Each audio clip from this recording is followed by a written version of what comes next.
Call of the Void contains strong language and possible trigger warnings and is intended for mature audiences. Listener discretion is advised.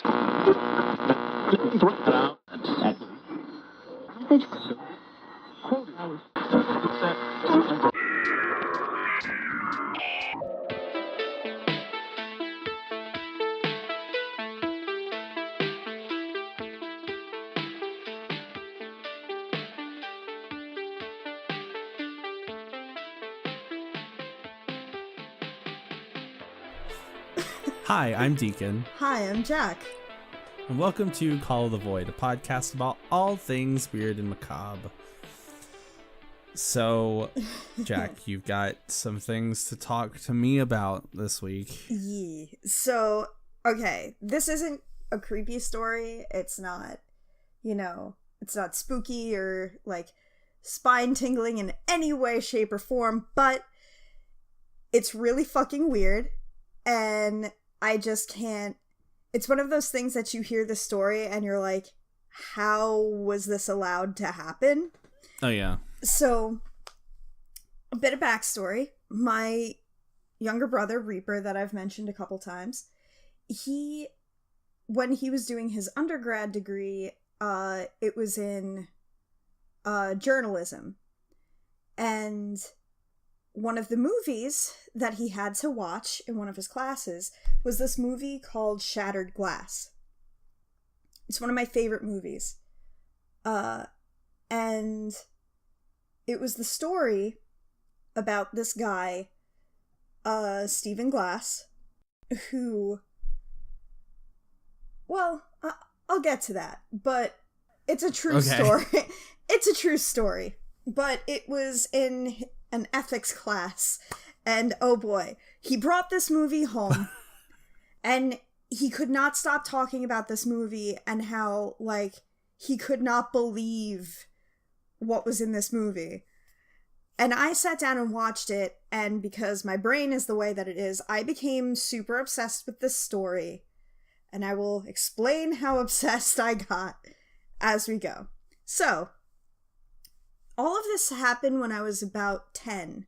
I think it was about 1998 that everything finally came to light, but I believe it all started around 1996. So there's this guy, Stephen Glass, who, he was basically a star reporter for this political magazine called The New Republic. And again, this is the mid-90s. Print media was considered, the bee's knees, essentially, and, nobody gave internet journalism the time of day yet.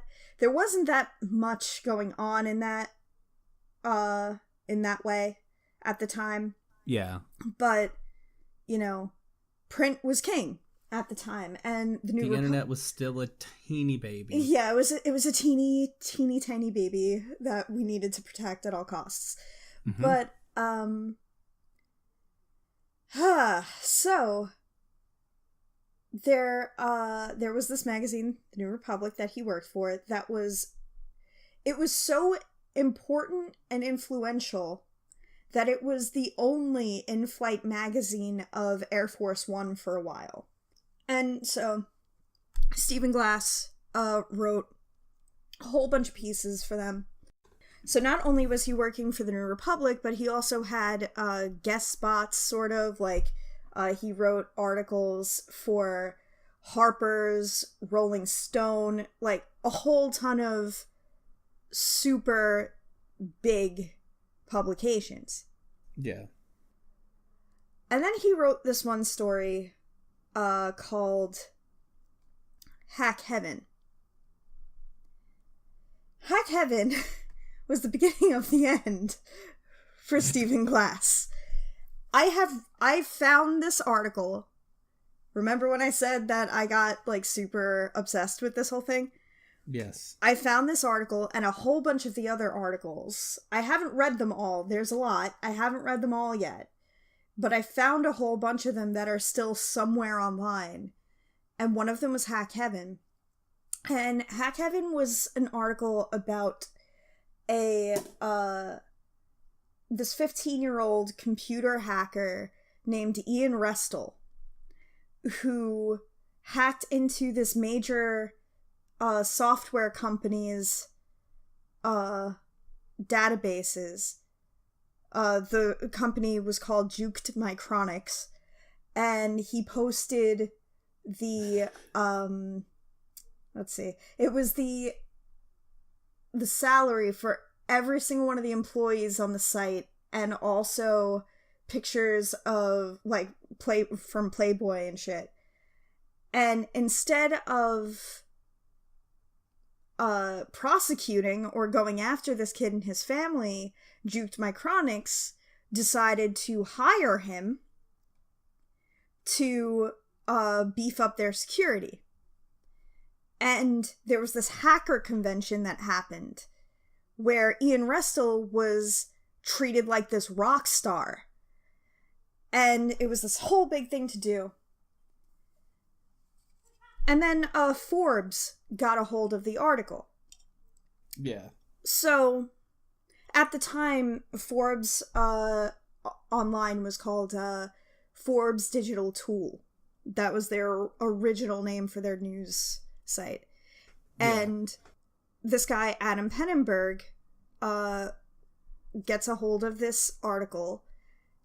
And now here's where it's a little bit fuzzy. I'm pretty sure that this part actually did happen, because a lot of people that were involved with this who saw the movie has said that, like, they've basically all said that it's fairly accurate. Like, there were a couple of things that were different, but for the most part, it was pretty true to what happened. So, if I recall correctly, this is one of the parts that was true, where Adam Pennenberg's editor comes to him and is like, why didn't you write about this? Like, this is the thing that we cover. You know, like, how were you not aware of this? So Adam Pennenberg starts doing some digging to try to write his own piece, and starts to find out that he can't corroborate anything in this article. He can't track down any of the people in it. Nothing. And they eventually get a hold of Stephen Glass and his editor, whose name I always forget. Hang on one moment while I check that out. Chuck Lane was the editor at the time. So they have the two of them on the phone, and he's asking question after question after question that Stephen Glass is either double talking or can't answer.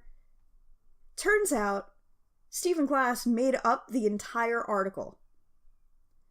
And this article that Stephen Glass made up appeared in the New Republic.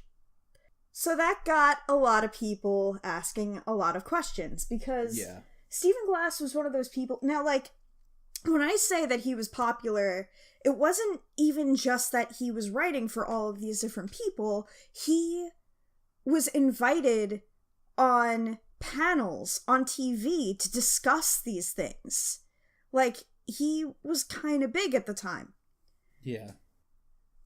So they had to deal with a lot of shit with Stephen Glass's work, because, like, a lot of times he would, okay, so I forget what the name of the article is now. I'll look it up. But, he wrote this one article that was about this, like, this convention for young Republicans, and talking about all of this, like, illegal, illicit, debauchery that was going on in the room, like, in the rooms upstairs and stuff like that. And they were contacted by the people that hosted the convention, and they were obviously not very happy. Yeah. And it got to a point where, like, who was the editor at the time? I'm sorry, I'm terrible with names. I'm very good with remembering the story, but not necessarily the names. So, was Michael Kelly. And, yeah, Spring Breakdown was the name of that article, by the way. So, Michael Kelly defended Stephen Glass to the point where he actually demanded that the conference issue an apology to Stephen Glass. Like, everybody loved this guy. He was the guy who, you know, like, always remembered birthdays, like, really, like, just endeared himself to a lot of people, to the point where he had a ton of people ready to go to bat for him at any moment. So then when he came under fire for this, obviously, like, people were getting really pissed off. And then they started finding out that their friend had been lying to them this whole time, because guess what? Most of his other articles were either partially or totally fabricated also. Okay. Yup. And none of this would have ever come out if not for... Okay, so, like... Alright, so the thing with Hack Heaven was, like... Excuse me, I'm losing my place, because this is one of those things that, like, I know a lot about, and I'm excited about talking about it, and my brain's all over the place. Yeah. So, like, okay, so, because of Hack Heaven, like, and he still kept lying over and over again, and the lies kept kind of... As the lies unraveled, Stephen Glass became more unraveled. Like, there's the scene in the movie, because one of the... There were a lot of things that didn't add up. Okay, so for starters, the Juked My Chronics website, he refers to it as this, like, major software company. The website was, like, an AOL members page. That, like, yeah, that only AOL members could have access to begin with. And it looked like somebody was like, oh shit, I need to come up with a website. Let me spend all night doing this. And, like, so that was a bit fishy. And then when they started to go down the list of, like, the contacts and stuff he had there, a lot of people couldn't be contacted. And this one guy, who I don't remember if it was supposed to be Ian Restall's agent, because that was the other thing. He claimed that Ian Restall had an agent and that hackers now had agents. Ian Restall's manager, I think it was, yes, it was him, because I remember in the movie there was a part where he claims that, like, this story, like, killed his client's deal or something like that.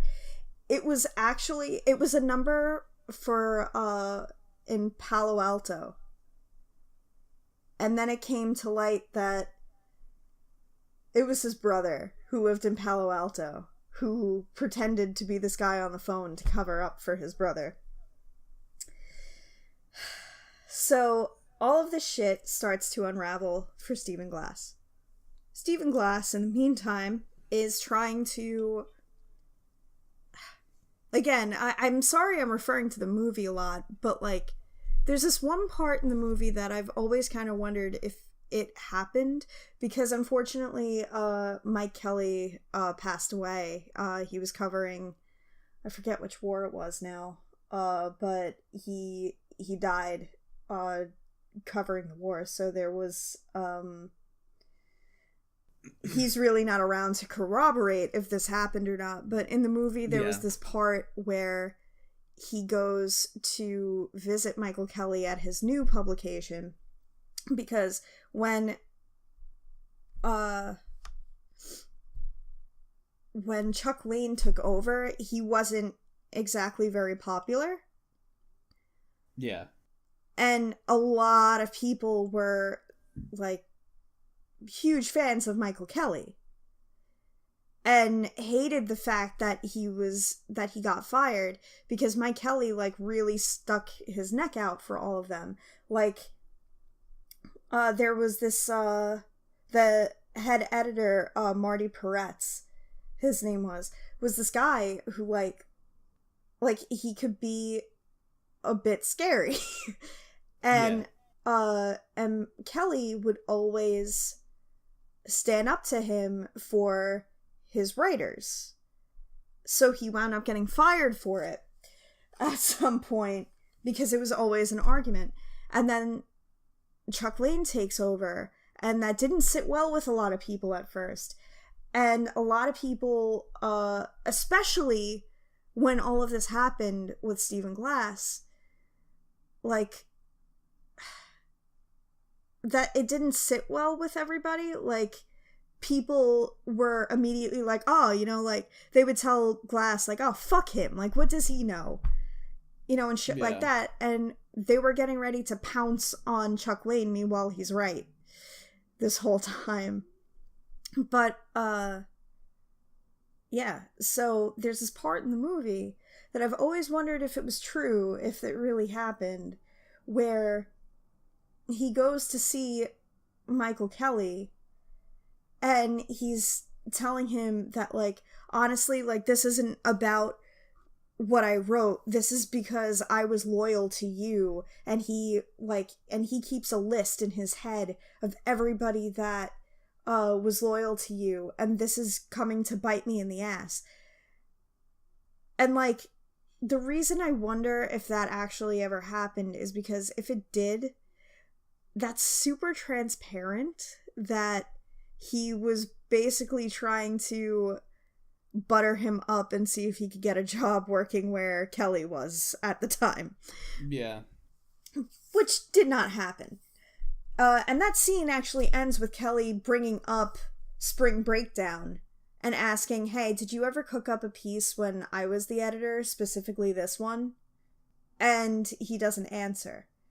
So, now after this, Stephen Glass... Now, if you go through the New Republic's archives online, he's stricken from their records. Like, they took down every single article regardless of whether or not it was a fabrication or not. They, you know, or last I checked they did. I don't know if that was, if somehow the ones that weren't are still up, but I doubt it. It's very hard to find these articles online. You can still absolutely find the original article that Adam Pennenberg wrote, and I highly suggest you read that. But it's very, very difficult to find any of these articles online anywhere because nobody wants to be associated with him for clear reasons. Obvious, very fucking obvious reasons. Yeah. So here's where it gets even weirder. Oh god. Yup. So, so after all of this happened, after this tremendous public shaming that he went through, he wrote a fucking book. Oh, Christ. Called The Fabulist. Would you like to know what The Fabulist was about? What is The Fabulist about? The Fabulist, written by Stephen R. Glass, was about a reporter named Stephen A. Glass who winds up making up a lot of his articles. Huh. It was a fictionalized version of the book. And here's...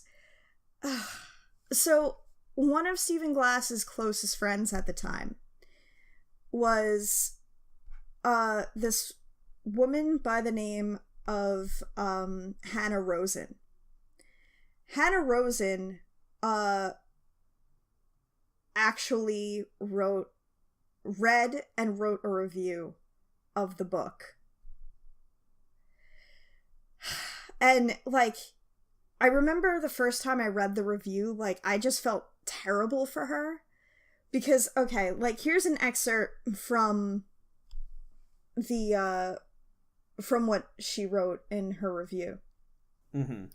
Early in the novel, the fictional Stephen mentions how in his desperate last days of cover-up, he let the clueless Lindsay, who may or may not be the character that's supposed to be her, he let the clueless Lindsay defend him and how badly he feels about that. But pretty soon, he comes to realize that it was Lynn, in fact, who had betrayed him. He hears from someone that she has, quote, taken back their friendship retroactively, whatever that means, end quote. When she calls, he's sure that she must be working on an article about him, so he doesn't call back. By the end of the book, he has decided that Lynn and company were lame anyway, compared to his new crew of doting misfit friends from the video store where he now works. That is his takeaway in all of this. Mm-hmm. Like, he wrote this, and by the way, I bought the fucking book, because of course I did. Of course you did. I read the first chapter, it's not a good book. I'm just, like, I hate to say it, like, because normally I'm like, oh, well, you know, like, I don't like to outright say that, but it's a hard read, let me put it that way. But, like, I'm eventually going to suffer through the entire thing because I love, like, it's weird to say I love this story because it's not really. I'm just obsessed with how crazy everything is. But, like, from the beginning, like, the first chapter, he has this super sexy girlfriend and he has, like, you know, and they live in this, like, really great apartment and, like, I forget exactly what the line is that she wrote. Let me see if I can find it because it's perfect. And she initially said about it in another article that I will tell you about in a second. She said that the book portrays him as humble, contrite, and a few shades hipper than the original. And it's totally true. Like, that was his response to all of this. To write a book that was supposedly fiction about everything that actually happened, where he comes out as the hero in the end. Despite everything that he did. Like O.J. Simpson's If I Did It. Oh my god, that fucking... Yeah, but, like... Right. But, like... Yeah, so that was his response. And now, one of the things that he's stated, and a couple people have talked about, that could have contributed to why he did what he did, was because, like, at the time, he was also going to law school. Like, while he was writing, he was also going to law school, because his family... there's this, again, I'm sorry I keep referring to the movie, but... You're fine. There's this line in the movie where he says to the character Caitlin, who I think is supposed to be the Hannah Rosen character in the movie, he says to her, like, because she asks him, like, why are you doing, like, you're an adult. You can do whatever you want. And he says to her, you know, like, you don't understand, like, I'm from New Hyde Park. If your son isn't a doctor or a lawyer, you keep your blinds closed. So he was, like, barely sleeping, like, still having to write, going to law school at night, you know. So after this whole debacle, clearly nobody was hiring him anywhere. Yeah, and he decided to try to go into law. If I recall correctly, he applied to the New York State Bar twice. The first time he was outright rejected. The second time, through some means, he became aware that it was going to be a no. again. So he withdrew himself, and he wound up moving to California, where he now, I'm pretty sure he's still there, where he now works as a paralegal for another law firm. Here's where things get interesting yet again. So... Oh my god. Okay. Okay. So... I mean, I'm sorry that I'm not, like, reacting too much. I'm literally just sitting here with my mouth agape. Like, a lot of the stories that you tell me. Yeah. Big, like, what in the actual fuck is happening? Yup. Excuse me a second. Just gotta take a sip so I don't choke to death. Hang on.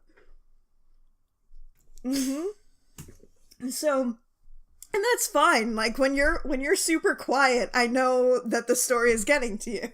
So, here's where the story takes another funny turn. So, this... Funny. It's a great word. Funny. Yeah.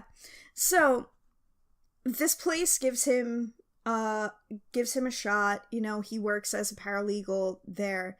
You know, winds up meeting somebody, a longtime girlfriend. I'm pretty sure they got married. They've been married since. But in fact, a lot of her friends who knew who he was tried to get her to not go out with him.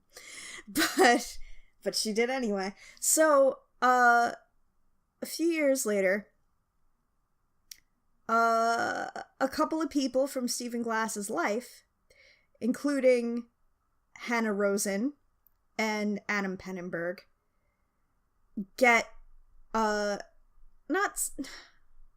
not sure if subpoena is the right word, but they get their presence is requested for a hearing to speak about Stephen Glass's character because he applied for the California State Bar. So, Christ alive. Yeah. So here's the thing. That article that I just read, that little piece from about, like, it portrays him as a humble, contrite, few shades hipper, like, that thing. Yeah. That's another article written for the New Republic, mind you, by Hannah Rosen about her whole experience in 2010 going to talk about Stephen Glass. And she meets up with him. And she says, like, honestly, like, it's like he's a different person. Like, it's like he finally fucking gets it. Like, because if you see earlier, okay, so for the movie, on the DVD extras, there's actually a 60 minutes interview with him. And it's very obvious, like, this was very soon after everything happened. Excuse me. And it's very easy to see that he doesn't fucking get it. Like, he's still, like, trying to portray himself like, oh, you know, like, the entire time, all I kept thinking to myself was, you must stop. Like, trying to portray himself like, oh, I know what I did was wrong, but, you know, I am so sorry. But, like, you get the sense that he doesn't understand. Yeah. Like, he doesn't get the ramifications of his actions. And then that only becomes even more apparent when you have this fucking book that you write, which is a slap in the face to everybody who believed you, to everybody who stuck their neck on the line to defend you, who then had to eat crow when they found out that their best friend Steven was lying to them and everybody else. Yeah. You know, like... Yeah, and like I said, Adam Pennenberg was one of the people who was called to testify as a response, he wrote this. I'm not quite sure what the word is, but he wrote this, like, I want to say it's not a novella. That's not the word, but he wrote a very short thing that is available as an ebook because, you guessed it, I bought it and I read it. It's called Unbelievable Stephen Glass Wants a Second Chance. And he goes into, in his own words, goes into the whole debacle, like when he found the thing, talks about the movie and how, you know, and the accuracy from his standpoint and everything, and then talks about, you know, like, the, not trial, but, you know, this character witness thing that they did. So they denied him again. Yeah, so, because of course they did. Because of course they did. So he hasn't tried again. I don't think he's going to. 'Cause that was back in about 2010. I think the last time anything happened with this was sometime in 2013, if I recall correctly. Yeah. But yeah, so Adam Pennenberg wrote this thing that I read, and it's just, yeah. Like, they asked his girlfriend while she was on the stand, like, one of the things they asked her, and I couldn't believe because it's kind of a rude question, but, like, they asked her, you know, like, oh, you know, if he's such a great guy, then why haven't you married him yet? And she, like, and the reason she gave was because, like, they were waiting until marriage equality was passed, which is also part of the reason why I think they've been married now. But, like, I'm pretty sure he's still with the same woman. But, like, yeah. Now here's the thing. It's almost sad because Hannah Rosen's last article about him and about, like, meeting up with him for the first time since she last spoke to him and having to read that book, you know, and all that stuff, like, from that and some other things that have happened since, it seems like he finally gets it. But it's like, it's too little too late, man. Yeah. You know, like, one of the things that he's done, like, I think it was Harper's, if I recall correctly.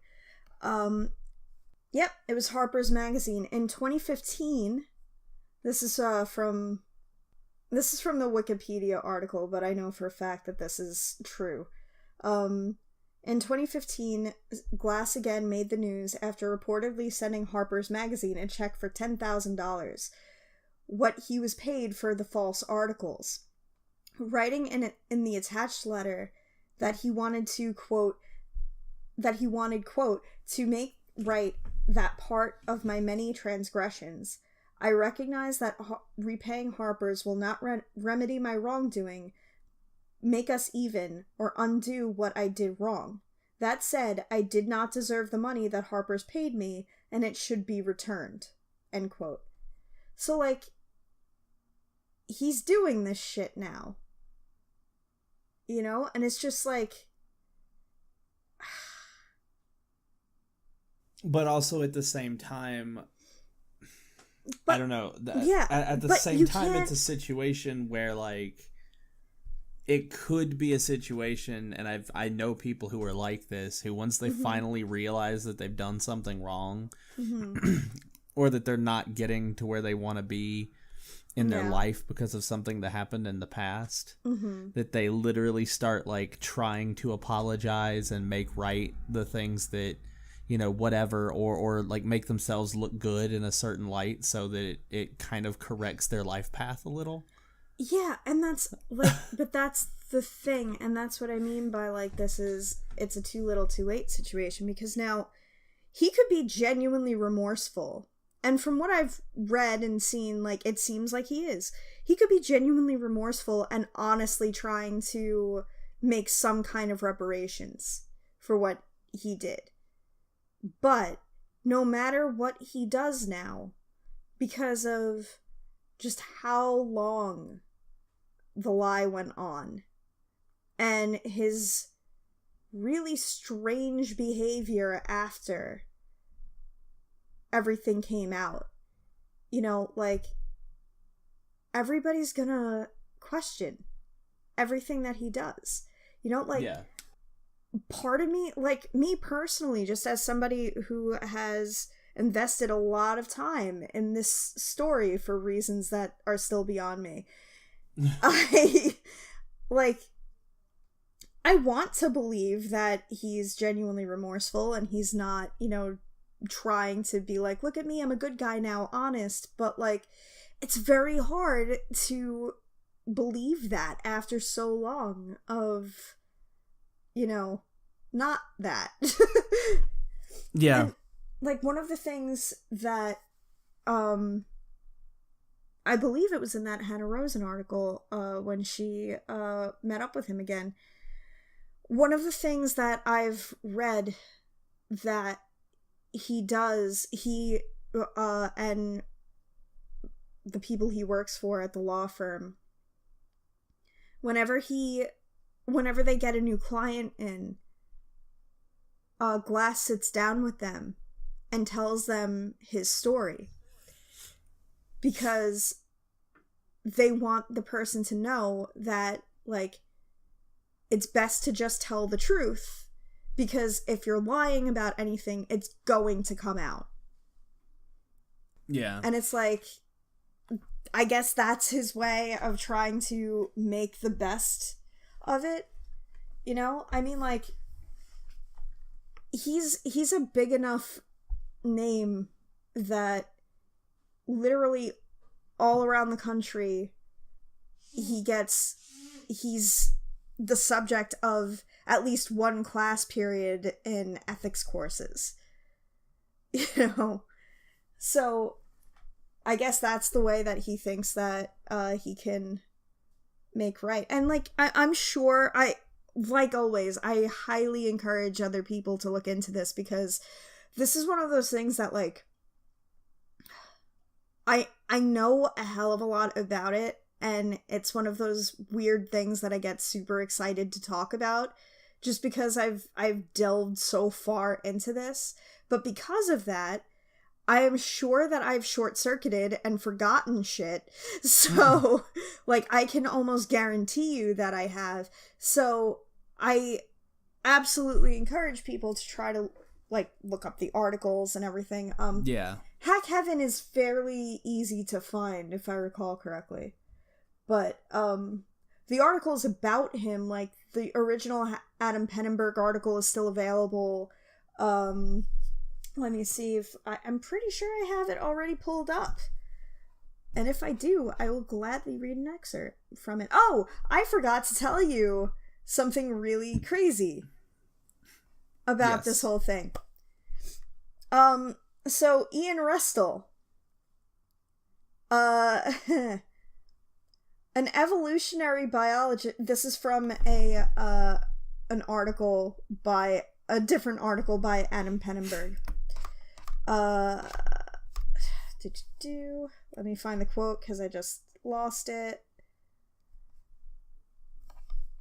So this is from another article by Adam Pennenberg. An evolutionary biologist noticed that Ian Restel is an anagram for TNR is a lie. The New Republic is a lie. Yeah. And here's the thing. Part of me really wants that to be a coincidence, but it's not a coincidence. There's no way. Yeah, I can't believe it's a coincidence. I'm also really pissed because apparently somebody registered the name Juked My Chronics because the story fascinated them too. And I'm like, damn it, I want it. But God, I need to see if I can find real quick the because you can find screenshots of what the quote-unquote website actually looked like. And it's just, this whole thing is just so crazy. Let me see. Adam Pennenberg.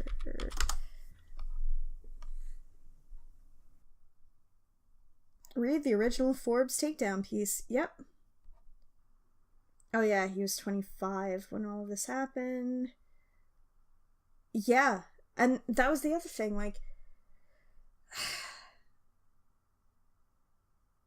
it, because the internet was so young at the time that, like,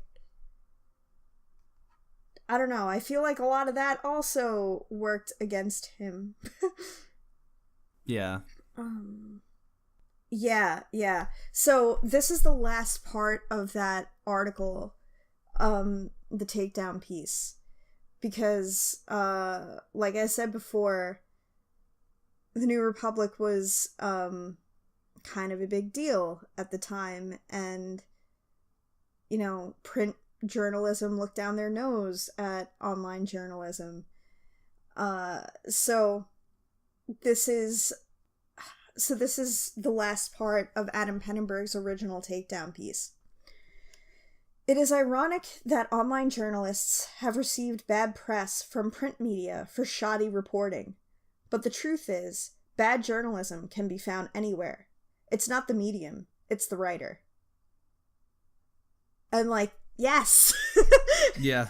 Like, this is one of those times where it's like, yay, score for the little guy, but, like, this is one of the craziest stories I've ever found in my life. And I highly encourage everybody to watch the movie. Hayden Christensen plays Stephen Glass, and he does a pretty great job. God, Hank Azaria's in it, Rosario Dawson, Chloe Sevigny, Peter Sarsgaard. Like, a lot of really good people are in it. But yeah, and keep in mind when you watch it that most of this has been corroborated by people. They didn't really change much. Wow. And it's just, yeah, like this is, and I know that I didn't do it anywhere near the amount of justice that I wanted to, but like, really look into this, because it's one of the most insane stories I've ever read or heard of in my life. Well, oh God, that was a roller coaster. But I think with that's about all the time we've got for this episode. Yep. So, we'll be back soon for another episode. Until then, you can catch Jack and myself in The Last Light, and Drunk Fandom, which are two other podcasts that we're in currently. You can also catch us on Last Light on the Fierce Ferret Twitch channel, and we would like to take a moment to just say thank you so much to the Fierce Ferrets, Batclam and Gideon the Grey Fox, for hosting us on their website. They're wonderful, amazing human beings, and you should definitely listen to their other content and check out their Twitch. Yeah. I also want to give a shout out to our other friends in the Last Light campaign, who were not mentioned, Austin and Samich, because they're awesome people who encourage us every step of the way too. And yeah, just wanted to say hi to you guys. Hi guys. Yeah, they are some of the people kind of behind the scenes for us that kind of keep us and keep supporting us with this project, as well as our other two. So, so thank you guys so much, to just everyone involved. And yeah, we will see you guys in the next episode. And until then, sweet dreams. Bye.